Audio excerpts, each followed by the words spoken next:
Bienvenue ici toujours en direct sur ce salon de 10 000 entrepreneurs qui se donnent rendez-vous ici pour se faire conseiller par les réseaux d'accompagnement, rencontrer des franchiseurs passionnés pour faire le point sur la protection sociale et participer à un certain nombre de conférences et rencontrer des personnes qui comptent dans cet écosystème, qui comptent soit parce qu'ils ont entrepris, soit parce qu'ils ont réfléchi. Avec nous, Patrick Léviouetz. Bonjour. Bonjour. Enchanté, merci d'être avec nous. Alors vous, votre parcours, il a toujours été en direction, je dirais, de la réflexion, d'un travail un peu peut-être différent. Vous êtes président du PEPS, le principal syndicat, vice-président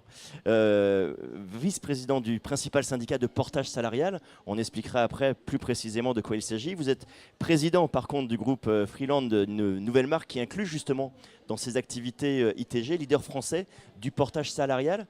Le portage salarial, alors, ça existe depuis de nombreuses années, pas forcément très connu, mais c'est là aussi une nouvelle forme de travailler ensemble, de collaborer. Expliquez-nous en quelques mots le portage salarial. En fait, c'est assez simple. Construire, bâtir une entreprise, c'est souvent complexe.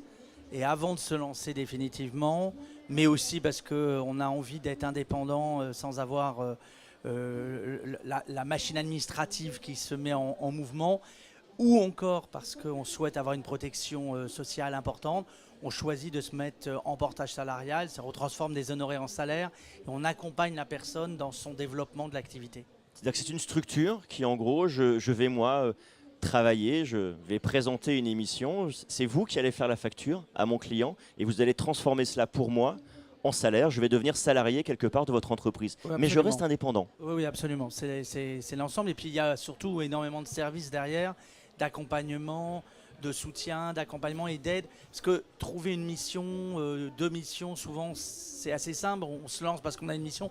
Trouver la deuxième, la troisième, la quatrième, c'est souvent plus compliqué, plus complexe. Et donc c'est vrai qu'on a un ensemble de services qui nous permettent ou qui permettent à ceux qui se lancent tout simplement d'être accompagnés. Combien de personnes aujourd'hui en France ont choisi ce système du portage salarial ? Alors le portage salarial, c'est un peu plus de 70 000 personnes. Donc c'est assez signifiant. C'est en croissance de 15 à 20% par an. Donc ça montre l'intérêt que portent tout simplement ceux qui veulent se lancer pour ce type de formule. Et pour ce qui nous concerne, nous, dans le groupe, on est le premier groupe français, on a 6 000 personnes qui sont au quotidien nos salariés ou nos portés, je préfère dire nos compagnons de route. Vos compagnons de route, exactement. Alors, en février 2018, vous avez travaillé pour une mission pour le secrétaire d'État à la cohésion des territoires, une mission sur le thème, la mission coworking, territoire, travail, numérique. Encore une fois, comment on travaille différemment? Est-ce que vous pouvez nous donner votre sentiment déjà sur l'évolution que peut avoir le travailler autrement demain? Est-ce que ce que l'on connaît aujourd'hui de la collaboration, des contrats, des différents statuts qui peuvent exister, est-ce que ça là demain, dans les 10, 15, 20 ans à venir, est-ce que ça peut être amené à être modifié, révolutionné? Est-ce qu'il y a des changements en cours? En fait, ce n'est pas le travail qui se modifie, c'est la société qui se transforme. Société avec les révolutions numériques, les transitions écologiques et surtout cette incroyable situation dans laquelle notre génération se trouve. 50% des métiers sont inconnus à ce jour. 50% des métiers qu'on fera dans 5 ans, dans 10 ans, on ne les connaît pas. Et donc on voit bien que, et j'ajoute pour finir, que la vitesse avec laquelle le monde va a produit une telle volatilité de l'activité.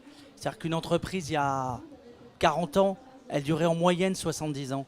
Aujourd'hui, c'est 15 ans et pour une TPE ou une PME, c'est 7 ans. Autrement dit, on voit bien que tout va très vite, que les disruptions sont permanentes et que donc il faut être en capacité d'être agile en permanence. Et donc là-dessus, le travail vient évidemment, vous savez, le travail, la manière de travailler, ça dépend aussi de la société dans laquelle on est, le type de production. Et comme on est sorti de la production de masse et qu'on est sorti des grandes productions manufacturières, les industries du 19e et du début du 20e siècle, on crée de l'activité à la fois de services, à la fois immatérielle, et on est capable, à quelques-uns, voire seul derrière son écran, de faire tout un certain nombre d'activités. Et donc la façon dont on va travailler va changer considérablement. Alors, c'était le sens de la mission dans le rapport que je viens de remettre à Julien de Normandie. Il dit 3 choses. Il dit d'abord, premier élément, seul, c'est moins bien qu'à plusieurs. C'est tout bête, mais l'intelligence collective, elle produit de la valeur. Et c'est par cette valeur-là, et c'est parce qu'on crée de la valeur ensemble qu'on est capable de créer de l'activité. Et donc, il faut de nouveaux lieux. Ces nouveaux lieux, ils sont partout sur le territoire. Contrairement à ce qu'on pensait, il n'y a pas simplement des espaces de coworking à Paris, il y en a partout. Et enfin, un deuxième élément très important, on fabrique des choses à nouveau avec les mains. C'est-à-dire les ateliers partagés, les Fab Labs, les makerspaces, ils remettent au goût du jour cette capacité de l'artisanat qu'on avait perdu dans notre pays. Prendre un exemple très précis, quand vous êtes dans un territoire et que vous devez acheter des machines pour être menuisier, ça coûte tellement cher que vous ne le ferez jamais. Par contre, si vous avez un atelier partagé et que vous voulez faire de l'activité, vous pouvez louer cette activité et tout d'un coup vous se mettre à refabriquez de plusieurs. l'activité. Donc on va travailler très différemment. Il y a une aspiration des gens et des générations qui viennent à travailler, à éviter de prendre 2 heures le transport, 1h30 le matin, 1h30 le soir. Et donc cette distribution du temps et de l'espace et de la nature des activités va faire que nous serons en portage, nous serons en auto-entrepreneur, créerons notre activité. Il y aura sans doute d'autres formules qui existeront. Mais ce qui sera structurant dans notre société, c'est avoir l'aspiration à la liberté d'un côté et avoir la sécurité de l'autre et avoir la modalité la plus simple et la plus facile et sans doute la plus constitutive d'une équilibre vie privée, vie professionnelle. Alors, c'est clair, l'entreprise familiale de nos grands-parents où on commençait dans cette entreprise et on pouvait monter les échelons et on restait 50 ans à l'intérieur, ça c'est fini. Aujourd'hui, nous sommes sur le salon de la micro-entreprise. Nous avons autour de nous des entrepreneurs, des gens qui ont décidé d'agir pour leur avenir. Justement, face à ces modifications, quels conseils on peut leur donner pour essayer d'avancer le plus vite et sans doute en sécurité? Alors, d'abord, quand on crée son activité, il faut d'abord avoir un projet. Il faut savoir qu'il y a des centaines, des milliers de personnes qui ont eu la même idée, qui ont bâti des choses. Et donc, il faut absolument se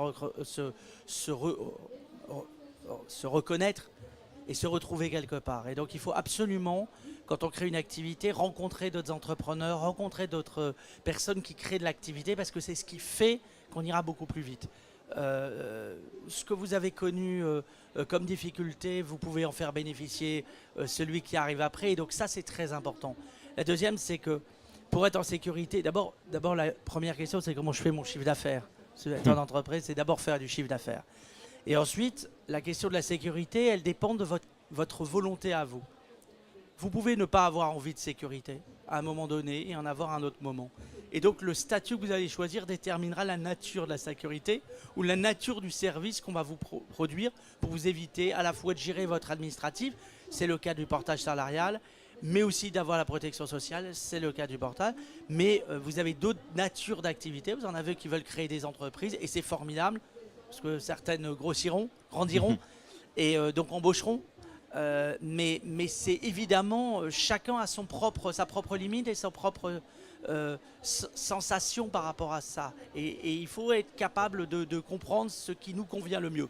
Mais ma première remarque, c'est que la première des choses quand on crée une activité, quand on crée une entreprise, c'est de se focaliser au maximum sur le développement de son chiffre d'affaires. Et donc de laisser toute la partie back-office administratif ailleurs et de pouvoir la confier. Oui, absolument. Évidemment. Patrick Lévy-Wetz, merci infiniment de votre présence ici. Nous, on se retrouve très bientôt pour un autre sujet toujours aussi passionnant et évidemment toujours en direct du salon de la micro-entreprise.